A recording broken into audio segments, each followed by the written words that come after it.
Salam əziz müəllimlər, bu günlərin biz belə bir əlavə sualların izahına baxırıq. Birinci sualımızla başlayaq izahlara. X bərabərdir 2 çıxılsın kök altında 3 bölünsün kök altında 5 topla 1 və y bərabərdir 6 çıxılsın 2 kök altında 5 bölünsün 7 topla 4 kök altında 3. Olarsa deyir x-i y ilə əvəz edin.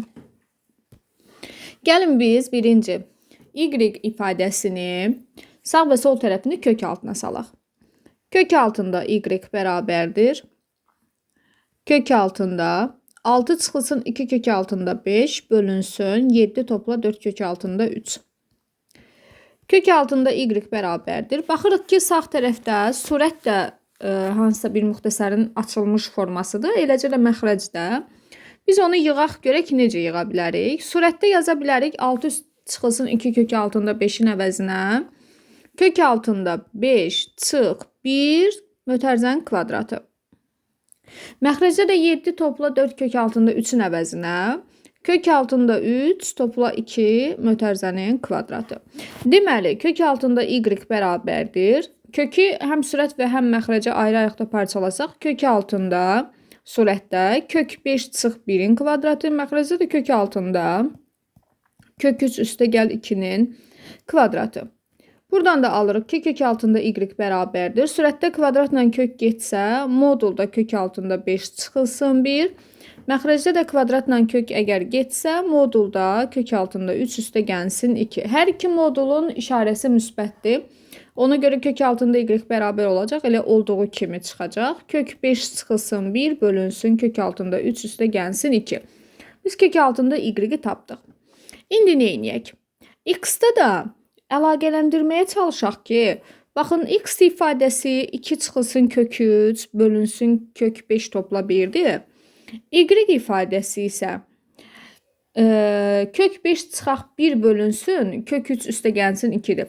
Yəni, haradasa uyğunluq var ki, x-in məxrəci ilə kök altında y-in surətini əgər bir-birinə vura bilsək, o bir müxtəsərə yığılar, kvadratlar fərqi ilə. Eləcə də surətini x-in kök altında y-in məxrəci ilə yığsaq, müxtəsərlə yığıla bilər. Mən nə edirəm? Öncə 1 böl x-i tapıram. 1 bölü x bilirik ki, ifadənin surət və məxrəci yerini dəyişdirəcək. Kök altında 5 topla 1 bölünsün 2 çıxılsın kök altında 3 olacaq. Digər ifadəmiz də elə olduğu kimi saxlayaq. Kök altında y bərabərdir. Kök 5 çıxaq 1 bölünsün kök 3 üstə gəlsin 2. Və baxıram ki, əgər bu iki ifadəni tərəf-tərəfə vursam, o dediyimi yarada bilərəm. Yəni 1 böl x vurulsun kök altında y bərabərdir. Kök 5 topla 1 vuraq kök 5 çıxılsın 1. Məxrəcdə isə 2 çıxılsın kök altında 3 vurulsun 2 üstə gəlsin kök altında 3-ə. Deməli, kök y bölünsün x bərabərdir. Surət olacaq kvadratlar fərqi ilə 5 çıxaq 1, yəni 4. Məxrəc isə 4 çıxaq 3, o da 1. Çarpaz vursaq, bizə deyir x-i y ilə əvəz edin, yəni x-i tapın. 4x bərabərdir kök altında y-ə, buradan da x bərabərdir kök altında y bölünsün 4-ə. Doğru cavabımız olacaq D variantı. İkinci sual.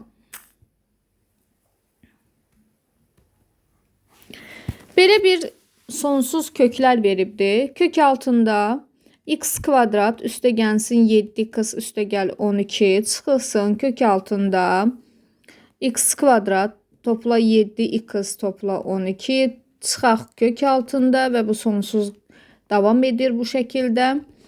Bərabərdir 10. Olarsa x-in müsbət qiymətini tapın. Bunu iki metodla həll edə bilərik.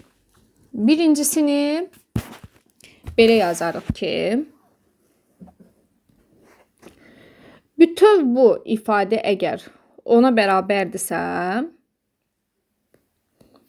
deməli, bu hissədə elə 10-dur.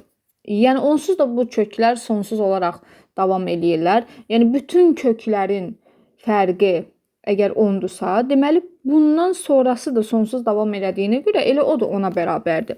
Onda alırıq ki, kök altında x-in kvadratı üstə gəlsin 7x üstə gəlsin 12 çıxaq 10 bərabərdir 10-a.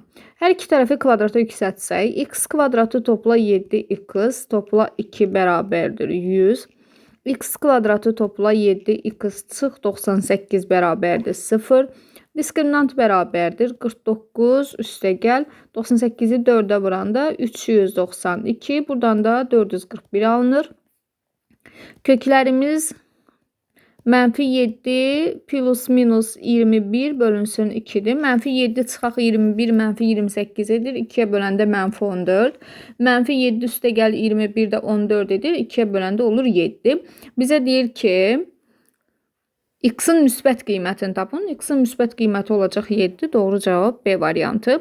İkinci necə yaza bilərik? İkinci biz, baxın bu hissəni vurğularına ayırarıq. Yəni x kvadratı üstə gəl 7x üstə gəl 12 ifadəsini vurğularına ayırarıq.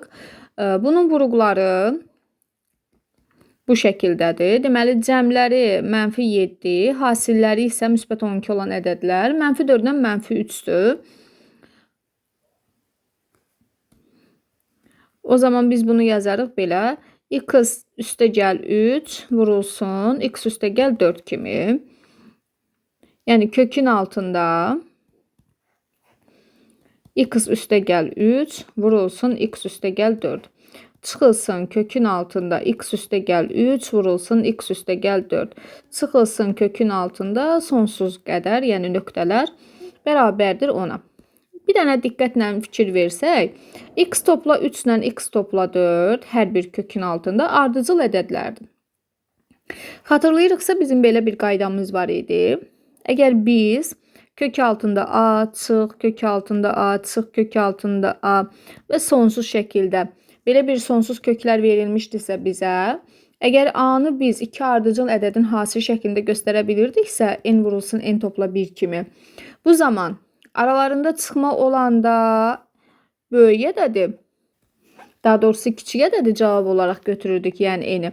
Amma kök altında a topla kök altı a topla kök altı a və s. sonsuzluq şəklində verilirdisə, onda böyük ədədi götürürdük, n topla 1.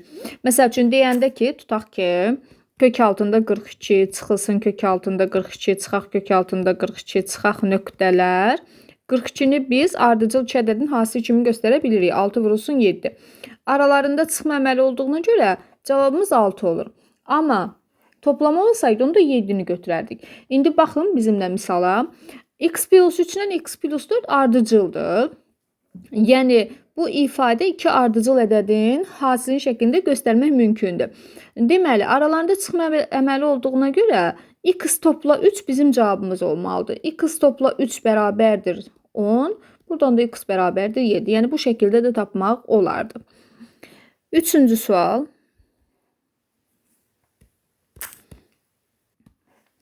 Şəkildə KL perpendikulyardır BC-yə, KL perpendikulyardır LM, LM perpendikulyardır MN və MN perpendikulyardır AD olarsa, ABCD düzbucaqlısının sayəsini tapın. Biz baxırıq ki, bu düzbucaqlının sayəsini tapmaqdan ötürü bəzi uzantılar çəkməliyik. Necə çəkərik uzantını? Bilirik ümumiyyətlə düzbucağının sahəsi eni vurulsun uzunluğudur. Yəni ABCD'nin sahəsi bərabərdir AB tərəfi vurulsun BC tərəfi və yaxud da CD vurulsun AD kimi də göstərə bilərdik. İndi baxaq görək AB-ni ümumi necə tapa bilərik. Baxın biz MN-i paralel olaraq bura köçürsək, onda buradaki məsafə də 7 çıxılsın 3 kök altında 3 olacaq. Və tutaq ki burada bir f desək, KF-i paralel olaraq AB-yə köçürsək, o zaman AB bərabər olacaq 6 çıx kök altında 3 ilə 7 çıx 3 kök altında 3'ün cəmi. Bu da bizə verəcək 13. Deməli çıxılsın 4 kök altında 3. Demək ki düzbucaqlımızın eni 13 çıxılsın 4 kök altında 3 oldu. İndi uzunluğunu tapmaya çalışaq. Artıq bunu silək.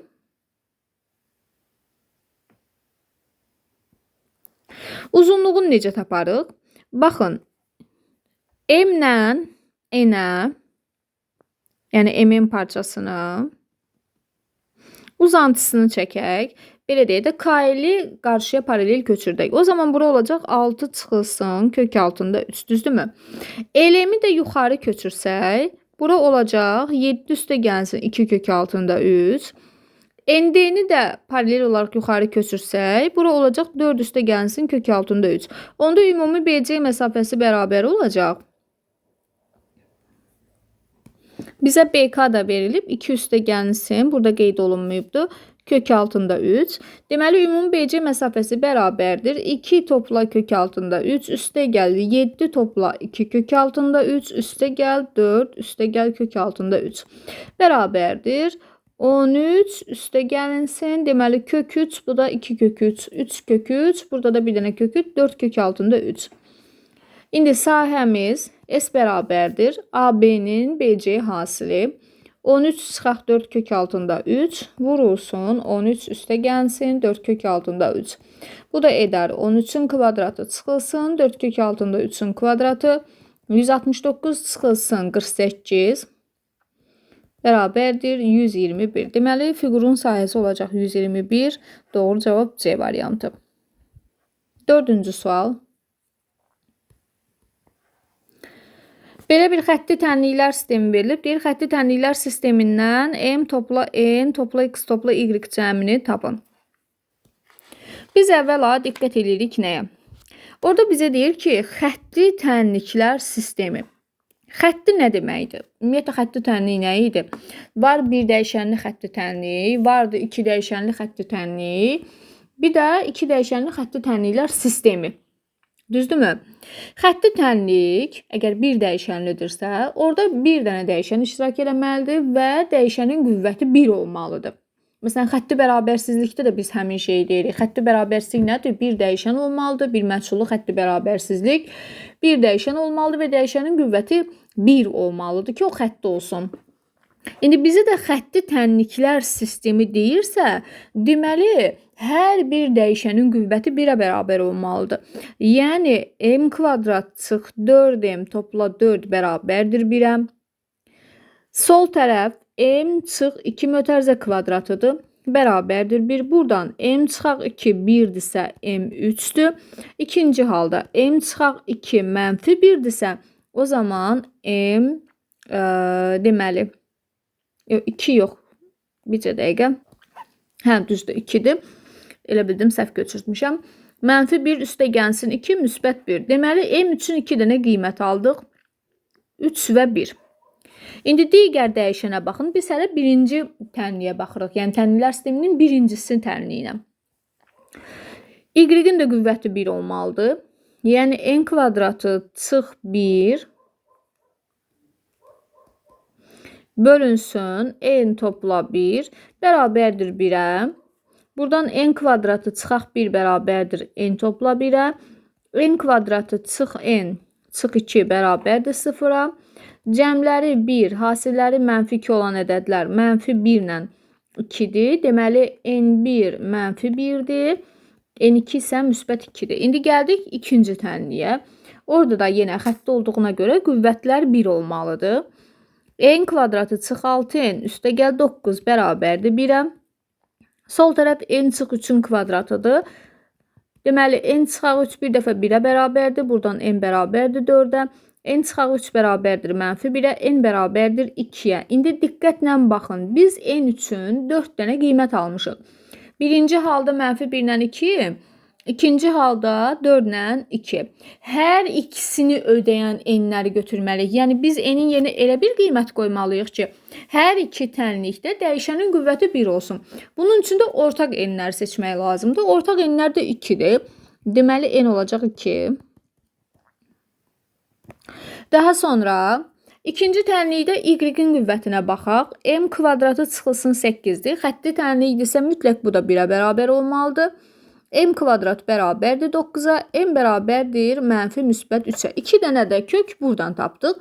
Birincidə də M-in 2 fərqli kökünü tapmışdıq. 3 və 1. İndi baxın, yenə də hər iki tənliyi xətti eləyən ortaq M-ləri seçməliyik. Ortaq M-lər də 3-dür. Deməli, m də oldu 3. İndi baxaq görək. Bizim tənliyimiz n'in 2, m'in 3 qiymətində hansı şəkilə düşür? Birinci tənlik 4x çıxılsın y bərabərdir 17.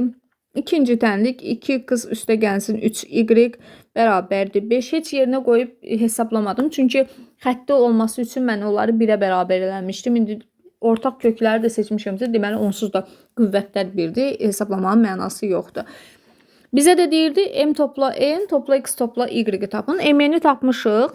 X, y-i də necə tapacağıq? Tənliklər sistemini həll eləməklə.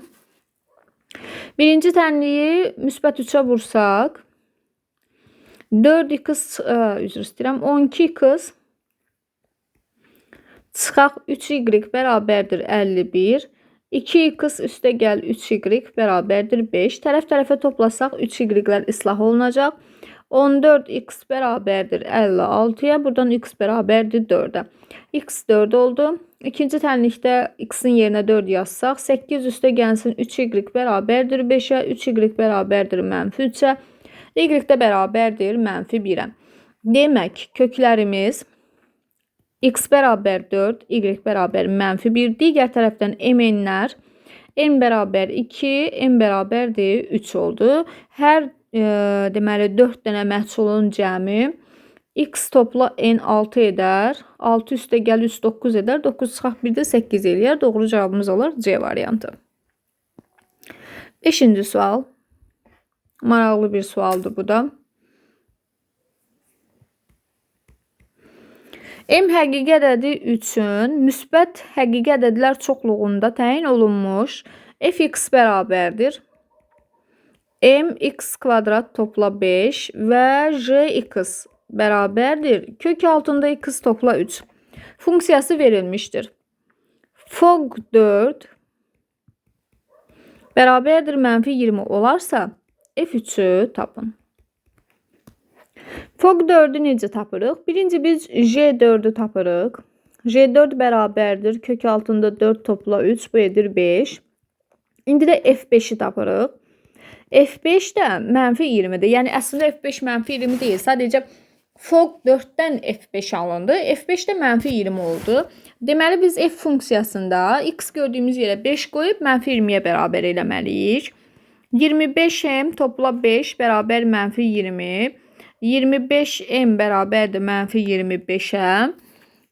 Deməli, buradan da m bərabərdir -1'ə. M aldıq -1. O zaman bizim fx funksiyamız olur -x kvadratı topla 5. Niyə görə apardım yerinə yazdım? Suala baxdım ki, məndən f3 istəyir. F3 istəyirsə mütləq ki, f funksiyasında mən parametrin qiymətini bilməliyəm ki, x-in yerinə də 3 qoyanda rahat şəkildə hesablaya bilim. F3 bərabərdir indi -9 topla 5'ə. Bu da eləyəcək -4. Doğru cavabımız A variantı. 6-cı sual da çox maraqlı bir sualdır. Demək, bütün ədəd oxunda təyin olunmuş fx bərabərdir 27x funksiyası üçün çoxlu f'in f'ə mürəkkəb funksiyaları verilmişdir. Hətta sayları da var 20 sayda.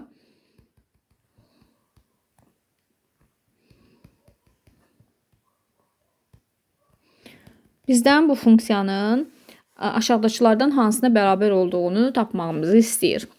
Baxaq görək nə edə bilərik. Deməli əziz müəllimlər, biz fog x-i daha doğrusu fof x-i necə tapa bilərdik? Yəni 20 sayda deyil, 2 sayda olsaydı f'in f'ə mürəkkəb funksiyası nə edərdik onda? Aydın məsələdir ki, fx funksiyasında x gördüyümüz yerə təzədən fx'in özünü yazardıq.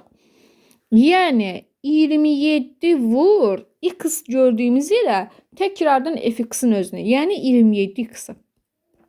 Bu da bizə nə verərdi? 27'nin əvəzinə 3 üstü 3 vuraq, digər 27'nin əvəzinə 3 üstü 3 vuraq x və buradan da alardıq 3 üstü 6 vurulsun x. Deməli, f'in f'ə mürəkkəb funksiyası fof x 3 üstü 6x'ə bərabərdir. İndi baxın, mötərizənin içərisində 20 dənə f var. Biz 2f-dən 3 üstü 6x aldıq. Deməli 20 dənə f-in mürəkkəb funksiyasından artıq 10 dənəsini alacaqdır. Çünki 2 dənə f-in mürəkkəb funksiyasından bir-birindən 1f alınır. Yəni bir funksiya alınır. O zaman bu bərabərdir. Bax, təsəvvür edin belə bir şey. F-in f-ə mürəkkəb funksiyasının üstü 10-a. Yəni 3 üstü 6 x-in üstü 10. Aydındır. Və yaxud da biz bunu əslində belə yazmalıyıq. X olduğu kimi qalmalıdır. 3 üstü 6-nın üstü 10 vurulsun x. Bu da edəcək 3 üstü 60 vurulsun x. Güman edirəm ki, çatdı. Yəni aydın oldu izahım. Bir də deyirəm. 20 dənə f-in mürəkkəb funksiyasıdır. F-in f-ə.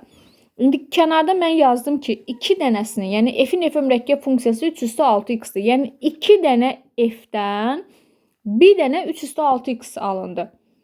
Düzdürmü? Deməli 20 dənə f-dən də 10 dənə alınmalıdır. 10 dənə 3 üstü 6 alınmalıdır. Və 10 dənə 3 üstü 6 da 3 üstü 60 deməkdir. Ona görə doğru cavabımız olur 3 üstü 60 vurulsun x, yəni A variantı. 7-ci sual.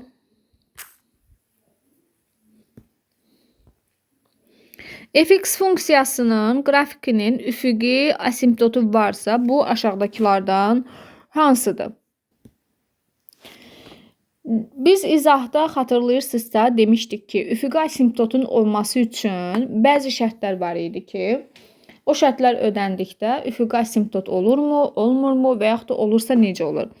Əgər bizə fx bərabərdir px bölünsün qx şəklində bir rasional funksiya verilibsə, surətdəki funksiyanın dərəcəsi m, məxrəcdəki funksiyanın dərəcəsi n-dirsə, m n-dən böyükdürsə, yəni sürətin dərəcəsi məxrəcdəki çox hədinin dərəcəsindən böyüksə, bu zaman üfüqi asimptot yoxdur.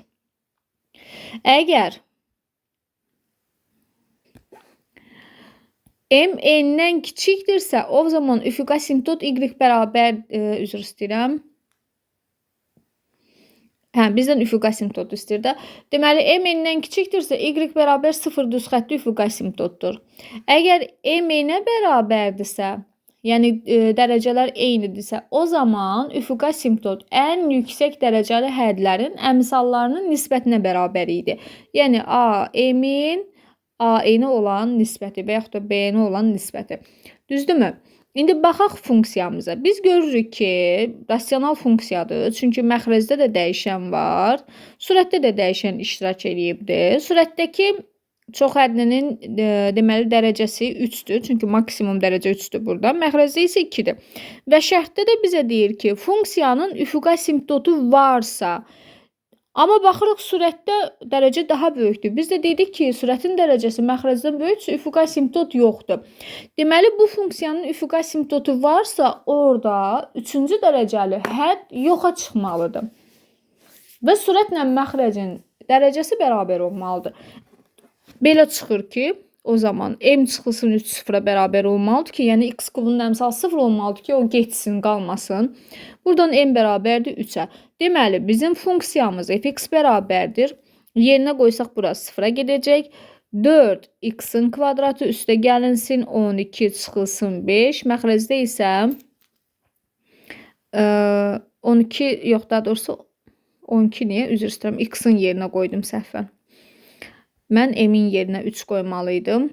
M-in yerinə 3 qoyanda olur, birinci hissə 0-a gedir. 4x-in kvadratı üstə gəlsin 4x çıxılsın 5. Aşağıda da 2x kvadratı üstə gəlsin 1. İndi baxırıq ki, sürət və məxrəcin dərəcələri eynidir. Üfüqi asimptot y bərabərdir. Eyni dərəcəli hədlərin əmsallarının nisbətinə. Yəni 4 bölünsün 2, bu da olur 2. Deməli, y bərabər 2 düz xətti verilən funksiyanın üfüqi asimptotudur. Doğru cavab B variantı. 8-ci sual. Şəkildə verilmiş ABCD kvadrat AY bərabərdir 5YC olarsa sinus bucaq AYB-ni tapın. Elə şəklin üzərində qeyd eləyək. Deməli, AY 5 dənə YC-dir. YC-yə x desək, AY olacaq 5x. Kvadrat olduğuna görə fiqur AC onun diaqonalı olacaq və diaqonal çıxdığı bucağın tən bölənidir deyə burada 45 dərəcədir, burada 45 dərəcədir. Biz bura bir alfa bucağı desək, sonra bura bir beta bucağı deyək, burada olsun gamma. Düzdürmü? Burada olacaq 180 çıxılsın alfa. Şimdi baxaq hələ ki, nə edə bilərik. Və bu YB-yə də bir Y deyək. Əvvəla kvadratın diaqonalı 6x-dir. Ümumi AC, yəni diaqonal bərabərdə 6x-dir. Biz də bilirik ki, kvadratın diaqonalı tərəfinin kök altında 2 mislidir. Deməli, A kök altında 2 6x-dir. Buradan A bərabərdir 6x bölünsün kök altında 2-yə. Yəni 6x vur kök 2 bölünsün 2 irrasionaldan azad eləyəndə məxrəci. Bu da olur 3x vurulsun kök altında 2. Deməli, kvadratın tərəfi 3x kök altında 2-dir. Hər tərəfinə qeyd eləyək. Burada yazaq 3x kök altında 2. Sonra nə edə bilərik? Bizdən istədiyi, deməli, bu bucaqdır. Baxın bura. Bu alfa bucağı. Alfa bucağının daha doğrusu sinusu. Sinus bucaq AYB. Bəli, alfa bucağının sinusu. Mən baxıram ki, bu üçbucağa fikir verin. A, Y, B üçbucağına. Bu üçbucaqdan Y-i kosinuslar teoreminə görə tapa bilərəm. Y-in kvadratı bərabərdir. Digər iki tərəfin kvadratlarının cəmi 5x-in kvadratı üstə gəlsin. 3x kök altında 2-nin kvadratı çıxılsın. Hasillərinin 2 misli 2 vurulsun 5x vurulsun 3x kök altında 2 və aralarındakı bucağın kosinusu. Yəni kosinus 45 dərəcə. Y kvadratı bərabərdir. 25x kvadratı üstə gəlsin. Deməli 9x kvadratı 2-yə də vuranda 18x kvadratı çıxılsın. Kosinus 45 dərəcədə kök 2 böl 2-dir. Kök 2-ni kök 2-yə vuranda 2 eləyəcək. Bunlar ixtisar gedəcək. Deməli qalacaq 10. 10-u da 3-ə vuranda 30 x-in kvadratı. Y-in kvadratı bərabərdir. 25 ilə 18-in cəmi 43. 43-dən də 30 çıxanda 13x kvadratı. Y bərabərdir. Kök altında 13x kvadratı. Buradan da alırıq x kök altında 13. Deməli bu üçbucağın YB tərəfi də x kök altında 13-dür. Bizdən istədiyi nə idi? Alfa bucağının sinusunu. İndi sinuslar teoremini tətbiq eləyək üçbucağa. Deməli, AB-nin sinus alfaya olan nisbəti bərabərdir. YB-nin deməli sinus, bura bir 45 dərəcə deyək də, bəli. Sinus 45 dərəcə olan nisbəti. Baxın, bunun buna olan nisbəti YB tərəfinin qarşıdakı bucağın sinusuna nisbəti, AB tərəfinin də qarşıdakı bucağın sinusuna olan nisbəti. İndi qiymətlərini yazsaq yerinə, AB-miz deməli 3x kök 2-nin sinus alfaya bərabərdir. X kök altında 13-ün sinus 45-ə çarpaz vursaq, 3x vurulsun kök altında 2 vurulsun sinus 45 bərabərdir. Sinus alfa vurulsun x kök altında 13. Sinus 45 dərəcədə kök 2 bölü 2-dir. Bunlar ixtisar gedəcək onda. Qalacaq 3x bərabərdir. Sinus alfa vurulsun x kök altında 13. X-ları da ixtisar eləsək. Sinus alfa vurulsun kök altında 13 bərabərdir 3-ə. Buradan da sinus alfa bərabərdir 3 bölünsün kök altında 13. Baxaq görək doğru cavabımız var mı? Bəli, 3 bölünsün kök altında 13 C bəndi. 9-cu sual. Y bərabərdir 4-ün üstündə tangens kvadratı x çıxaq 2, onun da qüvvətində kotangens kvadratı x çıxılsın 2. Deməli, əvvəlcə funksiyaya, ümumiyyətlə ifadəyə qüvvəti qaydasını tətbiq eləyək. Yəni qüvvətə yüksəldək belə deyək. Olacaq 4-ün üstündə qüvvətlər vurulacaq bir-birinə. Tangens kvadratı x çıxaq 2 vurulsun kotangens kvadratı x çıxılsın 2. Düzdürmü? Və mötərizələri vuraq açaq. Y bərabərdir 4-ün üstündə tangens kvadratı x vurulsun kotangens kvadratı x. Çıxılsın 2 kotangens kvadrat x, çıxılsın 2 tangens kvadrat x, üstə gəlsin 4. Bərabərdir. Baxaq görək nə edə bilərik. Deməli 4-ün üstündə əvvəla tangens kvadrat x-dən kotangens kvadrat x-in hasili 1-dir. 1-in də üstünə buradakı 4-ü gəlsəm 5. Deməli çıxılsın. 2-ni də ortaq çıxartsam buradan. Qalacaq nə? Tangens kvadratı x. Demək üstə gəlsin kotangens kvadrat x. Bu belə. Bizə deyir funksiyanın qiymətlər oblastını tapın. Baxın görün mən nə edəcəm. Bilirəm ki, mən kotangens kvadratı x-dən tangens kvadratı x-in cəminin qiymətləri oblastı 0-da daxil olma, daha doğrusu 2 də daxil olmaqla 2-dən müsbət sonsuzluğadır. Deməli, onda misalımız düşür bu şəklə. 5, 4-ün üstündə 5 çıxılsın, 2 vurulsun, 2-dən müsbət sonsuzluğa.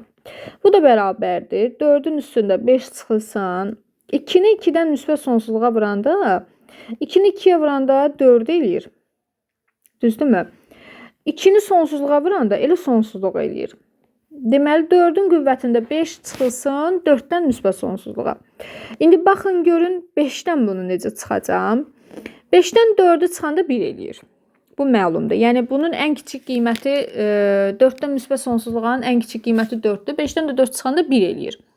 Amma indi müsbət sonsuzluq varsa burada, təsəvvür edin ki, indi 5-dən 4-ü çıxdım 1 elədi. Sonra 5-dən 5-i çıxmalıyam 0. Sonra 5-dən 6-nı çıxmalıyam -1. 5-dən 7-ni çıxmalıyam -2. 5-dən 8-i çıxmalıyam -3. Məntiqi tuta bilirsiniz. 5-dən 4-ü çıxanda 1 elədi. Amma böyük qiymətləri çıxdıqca artıq mənfi qiymətlər aldı. Deməli, 5-dən çıxanda 4 müsbət sonsuzluğu alırıq biz nəyi? Əslində mənfi sonsuzluqdan 4-ün üstündə mənfi sonsuzluqdan 1-ə qədəri və 1 qapalı. Çünki bunun ən kiçiyi 5-i 4 idi. Biz də 5-dən ən kiçiyini çıxanda qüvvətin ən böyüyünü aldıq. Oldu mənfi sonsuzluqdan 1-ə qədər.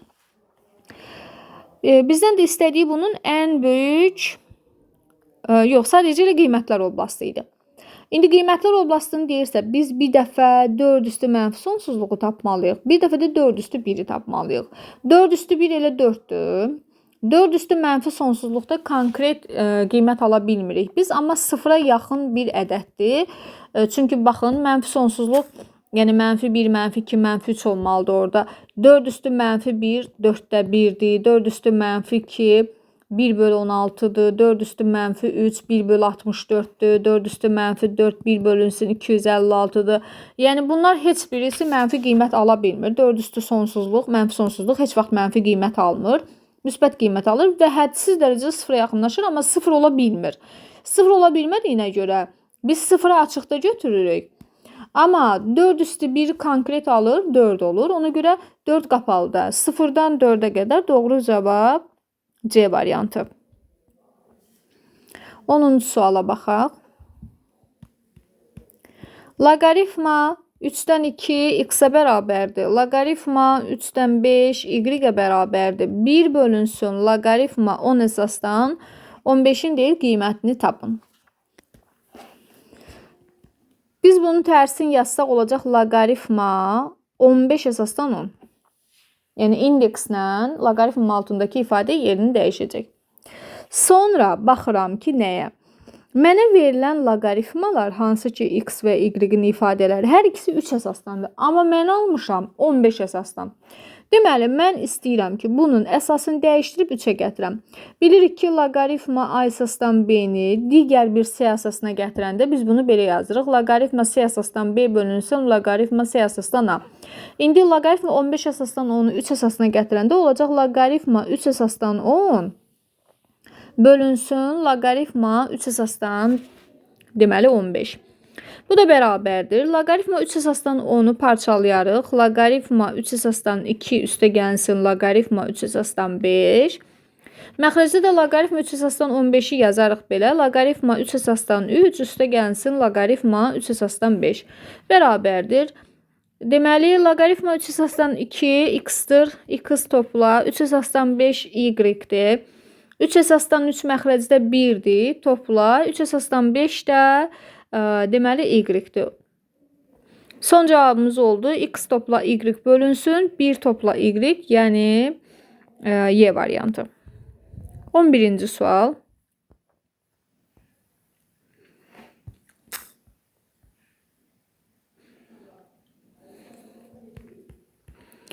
Fx bərabərdir 4 üstü x üstə gəlsin 2 üstü x topla 2 üstə gəl 5 funksiyasının ən kiçik tam qiymətini tapın.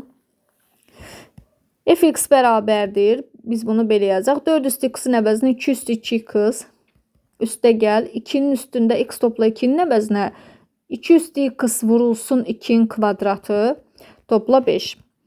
Fx bərabərdir 2 üstü x-in kvadratı üstə gəlsin 4 vurulsun 2 üstü x üstə gəl 5 kimi yazdıq. İndi 2 üstü x-a 1 t desək əgər, onda funksiyamız ft bərabərdir. Deməli, t kvadratı üstə gəlsin 4t üstə gəlsin 5 şəklində olacaq. Funksiyanın da ən kiçik tam qiymətini istəyirdi bizdən. Biz kvadrat bir üçhədli aldıq. İndi kvadrat üçhədlinin ən kiçik qiymətini tapmalıyıq. Cəmin kvadratına yığa bilərik. T kvadratı üstə gəlsin 4t üstə gəlsin. 5-in əvəzinə 4 topla 1 yazırıq. Olur onda ilk 3-ü t üstə gəl 2 mötərizənin kvadratı üstə gəlsin 1. Düzdürmü? İndi t-ni biz əvəz eləmişdik axı 2 üstü x-la. Əvəzləmənin yerinə yazırıq. Olur onda 2 üstü x üstə gəl 2 mötərizə kvadratı topla 1. Yəni bu şəkildə bir ifadə aldıq. Bizdən istədiyi ən kiçik qiymətdir. Deməli biz mötərizənin hələ ən kiçiyini tapmalıyıq. Sonra ümumi ifadənin ən kiçiyini tapa bilərik. Baxın, 2 üstü x ifadəsi heç vaxt 0 almır. Yəni biz bunun əvəzinə birbaşa 0 yaza bilmirik. Bəzən belə misallarda adətən abituriyentlərdə də olur, hətta müəllimlərdə də olur, çaşırlar. Ümumi bu mötərizəyə 0 deyirlər ki, ən kiçiyi 0-dır kvadratın, üstündə axı kvadrat var. Üzərinə də 1 gələndə 1. Amma yox. Niyə görə?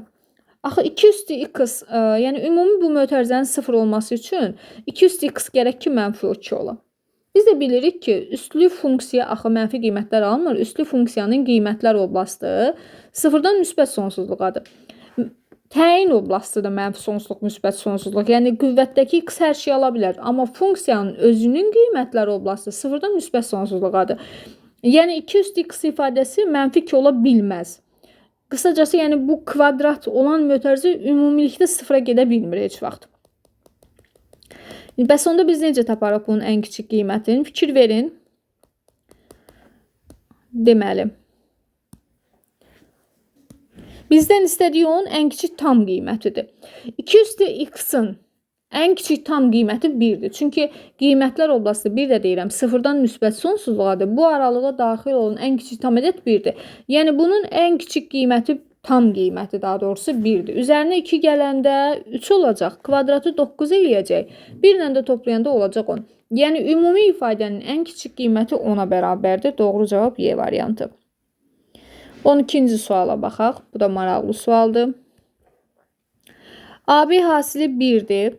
Belə bir kəsir verilib. Surətdə tangens ln A üstə gəl tangens ln B. Məxrəcdə isə 1 çıxılsın tangens ln A vurulsun tangens ln B.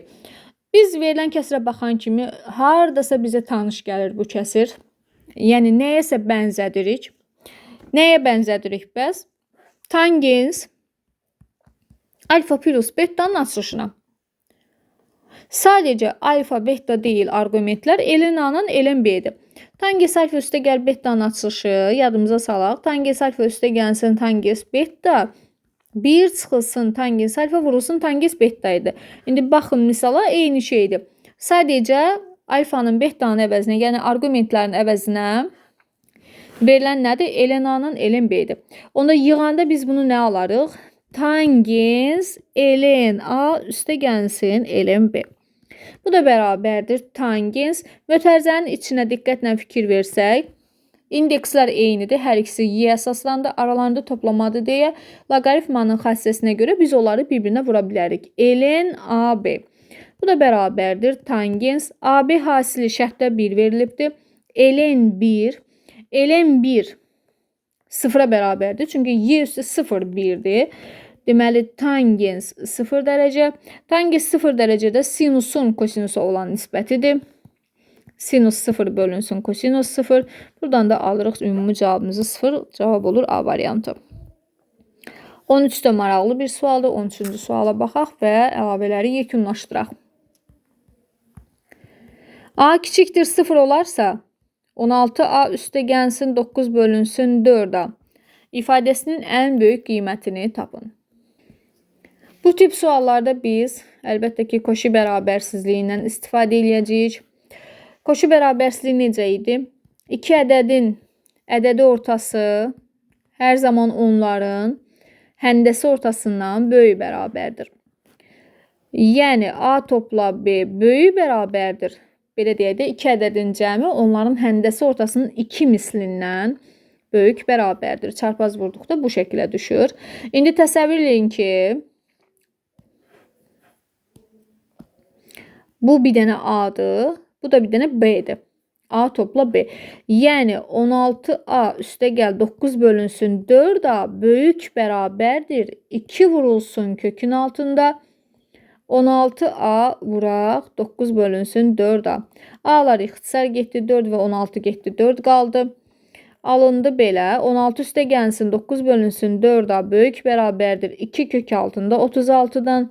16 üstə gəlsin 9 bölünsün 4A böyük bərabərdir 12'dən.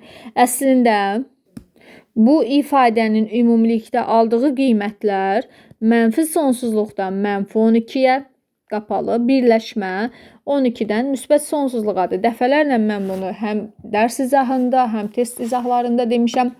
Əgər A üçün, yəni dəyişən üçün heç bir şərt verilməzsə, biz ümumi olaraq cavabı bu şəkildə göstərməliyik. Yəni götürməliyik bu formada. Amma desək ki, A sıfırdan böyükdür, yəni A müsbət ədəddir. Düşünün, əgər A müsbət ədəddirsə, 16'nı A'ya vuranda müsbət cavab alınacaq.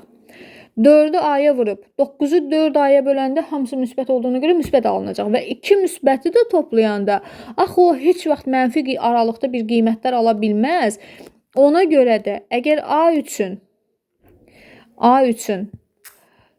A böyükdür 0 şərti verilərsə, cavabımız 12'dən müsbət sonsuzluğadır. Əgər A kiçikdir 0 şərti verilərsə, son cavab mənfi olan hissədir. Mənfi sonsuzluqdan mənfi 12'dir və mənfi 12 qapalıda. Ümumiyyətlə, dəyişən üçün heç bir şərt verilməzsə, onda ümumi cavab baxın bu formadadır. Bizim də misalda A sıfırdan kiçikdir deyir. Deməli, mənfi olan aralıqdır cavabımız. Mənfi sonsuzluqdan 12'yə. Bura daxil olan ən böyük tam qiymət də mənfi 12 olduğuna görə cavabımız C variantı. Ümid edirəm ki, faydalı oldu, maraqlı suallar var idi.